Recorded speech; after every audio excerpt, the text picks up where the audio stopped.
Let's take a look at the markets. Asian markets traded mixed, with the Nikkei share average retracing some of its losses from yesterday. Attention is now shifting to the US jobs numbers coming out tomorrow, which will give some guide as to the likelihood of an anticipated interest rate cut coming out of the US Fed later this month. The Nikkei share average rose by 1.53%. The Hang Seng index declined by 1.12%, while the Shanghai Composite Index ended the session down 1.25%.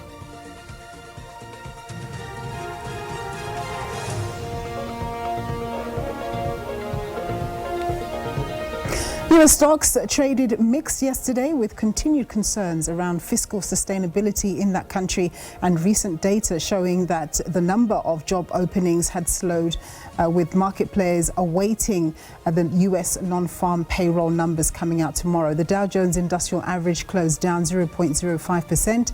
The S&P 500 rose by 0.5%, while the Nasdaq Composite Index advanced by 1.02%.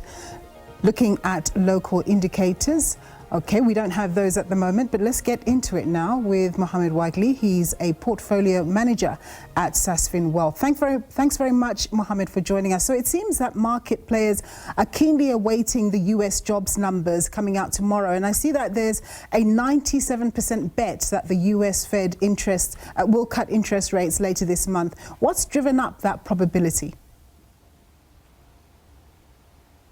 Nompu, thank you for having me on. Always a pleasure. So, a few things happening in the past couple of weeks, but I think the most relevant stuff was something that you touched on. First of all, I'll say that 97% chance is pretty much consensus, right? It sounds like it's nailed on. And what we've been seeing is that there's been a combination of weakening labor data, and it seems that the inflation concerns in relation to tariffs have been put on the back burner a little bit. And I think that's really what's fueling this optimism. So with reference to those job openings numbers that you mentioned earlier, so they came in quite soft, hey, and the signal to the market was really that of a softening labor market. And I think we've got to remember the Fed's mandate, right? The context of what they set out to do, and that is to maintain price stability as well as, maximize employment to the best of their ability. So they're probably not focusing as much, or have fewer concerns is probably a more apt description in relation to inflation. And it seems that the weaker job metrics are making us, traders, analysts, a lot more confident that the Fed is going to stand up and sort of support the economy.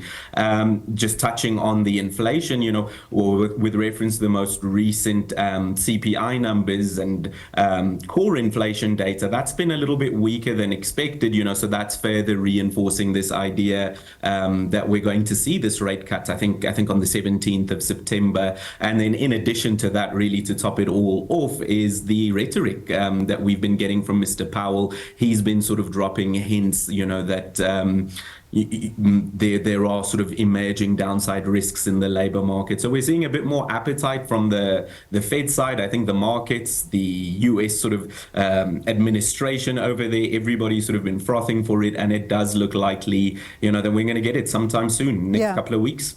So there's been some focus on US Treasuries this week and the yields, or the interest rates on those, rising for longer term bonds. In layman terms, just tell us what this signifies. Interesting. So also sort of tying into what I was discussing a little bit earlier, just in relation to the Federal Reserve, we have been seeing these global bond nervous about sort of the broader financial health of some of the big economies, tied to these global bond yields. You're thinking the Americans, the Brits, the Japanese, etc. But sort of intuitively speaking, when those yields rise, it becomes a lot more expensive to borrow money. That can in turn slow the economy. So when viewing that in conjunction with the concerns we're seeing around the labor market, it sort of gives further ammunition maybe towards the rate cuts. And I think that's really the context that we're looking at this through, the lens rather that we're looking at this through. So within that context, it seems there's additional pressure, additional ammunition for the Fed to consider cutting rates there on the 17th of September. Yeah, very succinctly, just give us a sense of what came out from pharmaceutical player Aspen. They released their results, their annual results yesterday, a bit later than when I usually check my reports on what's happening, and they reported a loss. Just tell us what's happening with them. They did warn the market that they had some issues, contractual issues. What do you think of them fundamentally? So, look, broadly speaking, this was expected. We were given a heads up earlier in the year and a little bit more recently as well. Essentially, what we're seeing are sort of manufacturing issues. The company is pretty adamant that this is a one-off sort of loss. But, in terms of the swing that we're seeing, the company's gone from a 4.4 billion rand profit to a 1.1 billion rand loss. So the quantum of that is concerning, it must be said. Management feels, on the other hand, that, the price is really undervalued. The share price has lost nearly half its value in the past 6 months or so. And to management's credit, they've actually been buying into the share as well. I think Mr. Saad himself put in 200 million rand worth of his own money, as on one hand to indicate, that they are behind the company, but on the other hand, maybe to sort of arrest the slump as well. Truth be told, I do think there are concerns here. I would be wary of this one. Oh dear, really? I'm very shocked that you said that, because what about their fundamentals? If they say it's a once-off, I mean, they have to deliver drugs, and drugs growth on the African continent is an important thing.